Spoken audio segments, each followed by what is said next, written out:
गुरु नानक देव जी की पहली उदासी की श्रृंखला में आप सभी का बहुत बहुत स्वागत है। गुरु जी और भाई मर्दाना जी अपनी यात्रा पर आगे बातें करते हुए चले जा रहे हैं। गुरु जी कहते हैं कि मर्दाना, आगे एक एमनाबाद नगर है, वहाँ चलते हैं। वह 17 दिन चलते हुए एमनाबाद में भाई लालो के घर पहुंचे। वहाँ भाई लालो, जो कि एक तरखान थे, वह लकड़ी के किले बना रहे थे। गुरुजी ने बाहर से आवाज दी, लालो घर में हो? उत्तर मिला, जी मैं घर में हूँ। गुरु नानक जी घर में प्रवेश करते हैं तो भाई लालो पूछते हैं, आप कौन? वह हंसकर उत्तर देते हैं, लालो हम मुसाफिर हैं। भाई लालो लकड़ी का किला बनाते हुए सहज ही कहते हैं कि यह तो सारा संसार ही मुसाफिर खाना है। गुरुजी पूछते हैं, क्या कर रहे हो? भाई लालो बोले, किले बना रहा हूँ। गुरुजी ने वचन किए, लालो क्या सारी जिंदगी किले ही बनाते रहोगे? इतनी बात सुनते ही भाई लालो ने जिज्ञासावश पूछा, आप कौन हो? गुरु साहिब ने बताया, नानक निरंकारी। उनका नाम सुनते ही भाई लालो उनके चरणों में नतमस्तक हो गए। फिर भाई लालो जी ने आदर सहित उनके लिए पलंग बिछाया और उन्हें बैठाया।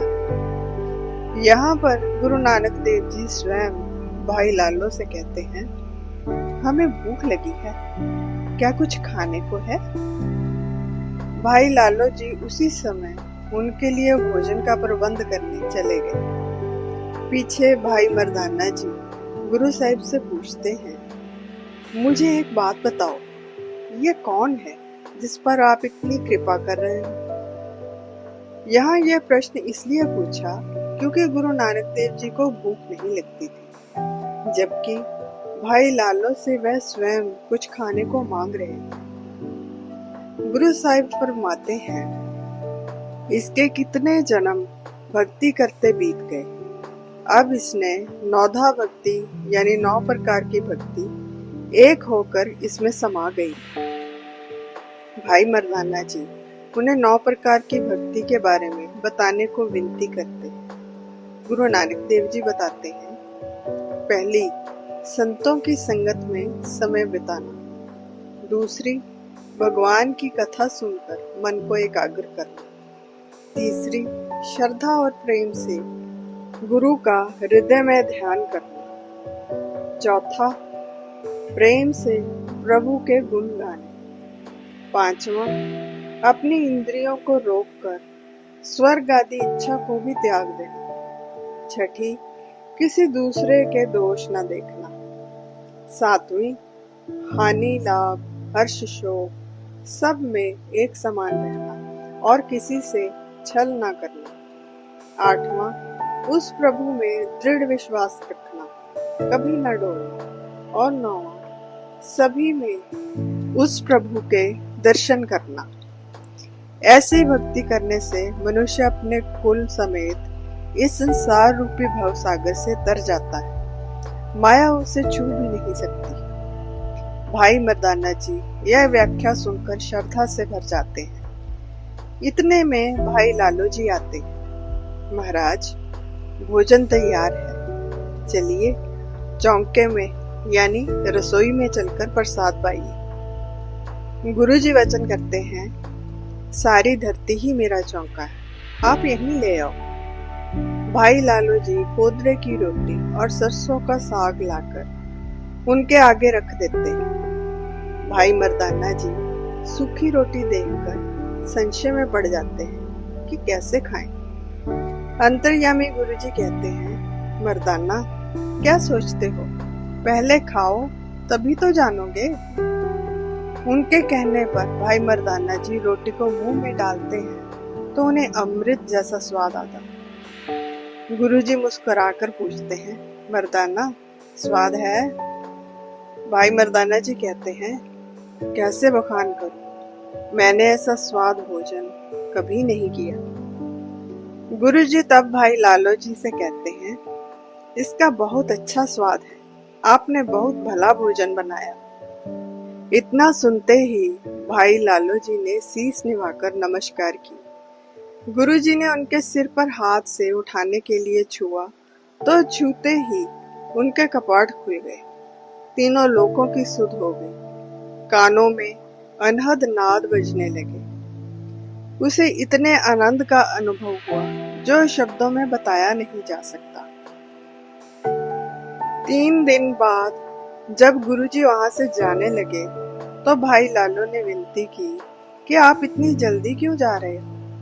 कम से कम 1 मास तो मेरे पास रहो। गुरु साहिब उसकी विनती टाल न सके और वहीं रुक गए। तो भाई मर्दाना जी गुरुजी से आज्ञा लेकर तलवंडी अपने परिवार से मिलने चले गए। वहां का राजा जालिम खान था, जो कि नाम के अनुसार जालिम भी था। उसका मंत्री मलिक भागो था।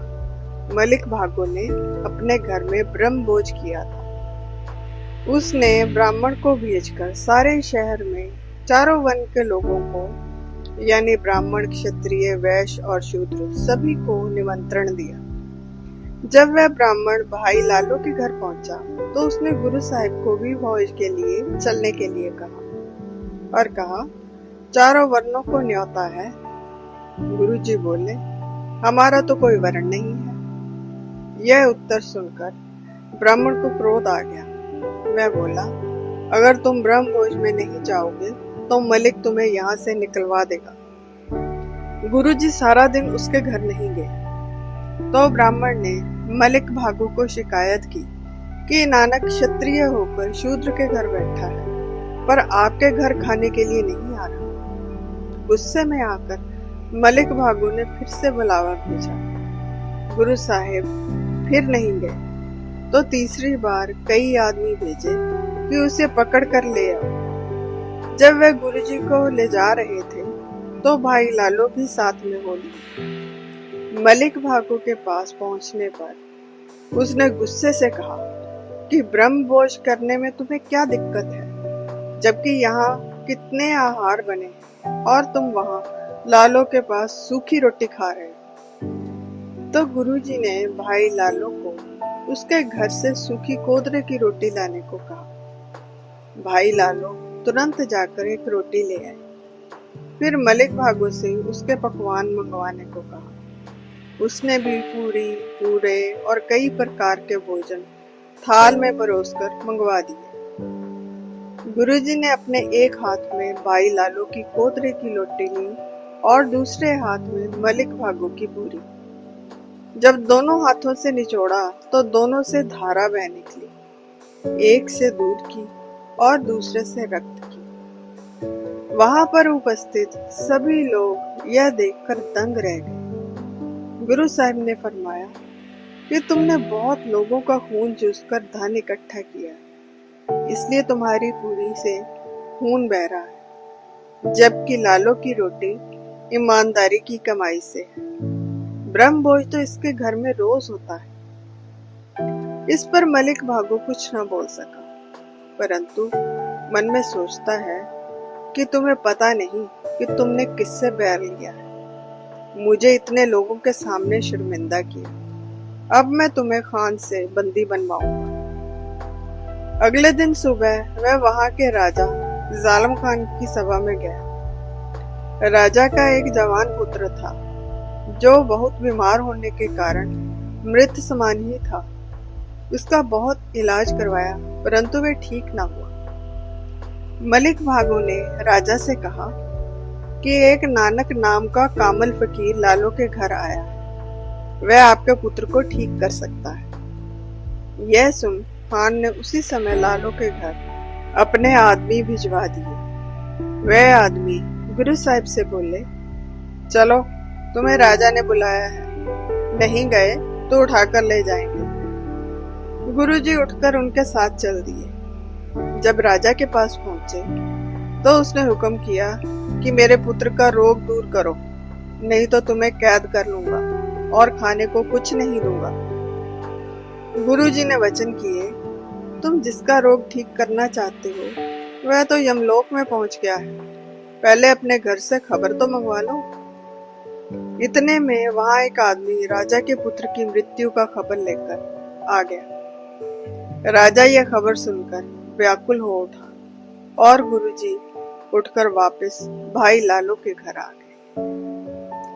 आज के लिए इतना ही। फिर मिलेंगे एक नई वीडियो के साथ। तब तक के लिए विदा। आपको ये वीडियो कैसी लगी कमेंट सेक्शन में जरूर बताइएगा। लाइक, सब्सक्राइब और शेयर करना न भूलें। अनजाने में हुई किसी भी भूल के लिए हृदय से क्षमा। और मेरी इस वीडियो को अपना अमूल्य समय देने के लिए आप सभी का बहुत बहुत धन्यवाद।